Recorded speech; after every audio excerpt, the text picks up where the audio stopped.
questions you should ask your restoration company before you hire them. So what would I do? If I have a water loss or I have mold, what's the first question I'm going to ask a restoration company? Number one, do you know how to read an insurance agreement? And can you give me an example of your knowledge? Can you demonstrate your proficiency? Why is this an important question to ask?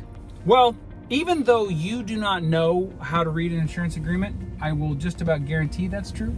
You ought to be able to hear in very natural language whether or not they do either. Okay?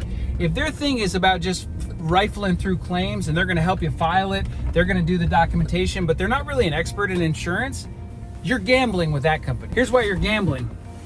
You're filing a claim, and from their perspective, it's either going to go or it's not going to go, and you owe them no matter what, right? And most people understand that. So the very first question I'm going to ask is, explain to me your level of proficiency with an insurance agreement.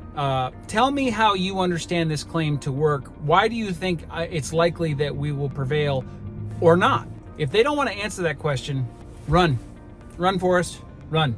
Number two, the question you should ask, but is actually less relevant than you think. Do you do rebuilds? Most of the specialist restoration companies do not do rebuilds, meaning they do not have a team waiting for your job so that they can go do it. And the main reason is because there's not a lot of profit in it. There's not only not a lot of profit in it, it usually takes quite a long time, especially after a very large loss. Working with insurance with mitigation is extraordinarily hard, but it's almost not worth it when it comes to rebuilds. So that's just a fact. If you're a specialist in that space, that's just a fact. But that's not the important thing. What you actually want to know is how they approach rebuilds. Okay, why does this matter? This is important. Listen, this is important. Why? Well, there's two, I think, competing philosophies that basically exist in this industry. One, this is ours. I'm going to get you everything you're entitled to. I see that insurance contract as something you paid for and you are owed. You're owed every single dollar. And I'm here to fight for you to get them, because I know that you don't know everything about it and I do, and the adjuster knows that you don't know everything about it and they don't know that I do. So I'm a secret weapon in that regard. Does that mean I can move mountains? No, but it means I can get you a better result than most people can get you because of the unique positioning. The other one is insurance already approved X,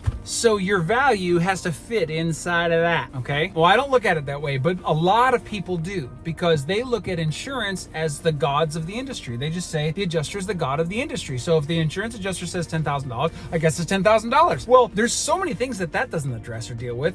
That's a ridiculous notion. I don't subscribe to that at all. It's not even accurate. It's not even accurate according to the insurance agreement. But you have to have this approach that my customer is the centerpiece of my business. Otherwise, I can't succeed. But not everybody has that, believe it or not.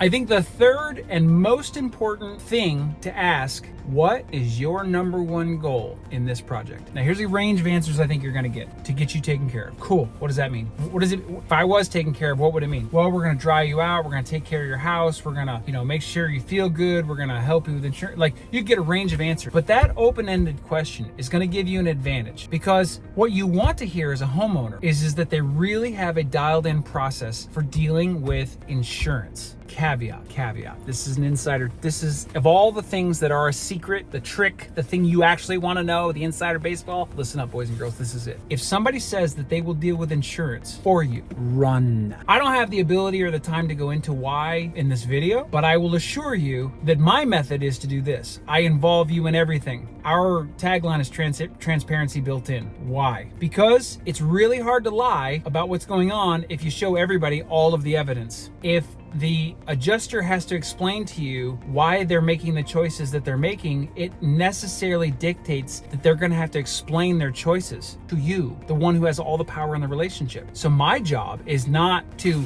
solve it for you. I mean, I could if you really wanted that, but the problem is that you give all of the power to the informed. And who is that in this case? Well, it would be me and also the adjuster. So when it comes to getting all your money, do you think they're just gonna cough it up because they want to? I mean, I'm not trying to call anybody a liar or a thief or be anything less than honest. I'm not saying that, but the behavior dictates everything. So let the behavior say what it is. Here's my view. A lot of people don't have a favorable view of insurance. And, they've taught you who they are by how they react, right? Isn't that fair? That's a fair thing to say. I'm not trying to call anybody anything, but isn't that a fair thing to say? I think it is, okay? I do it fully transparent, meaning every email, every phone call, every conversation, my customers are read in. They know everything. When the adjuster tries to separate the customer from the discussion, I put them back in it. We don't hide anything. And I think that's an important distinction when it comes to dealing with a company that has your best interest at heart. Are they involving you? Are they informing you? Are they educating you? Are they explaining the risks? Or are they solving it for you?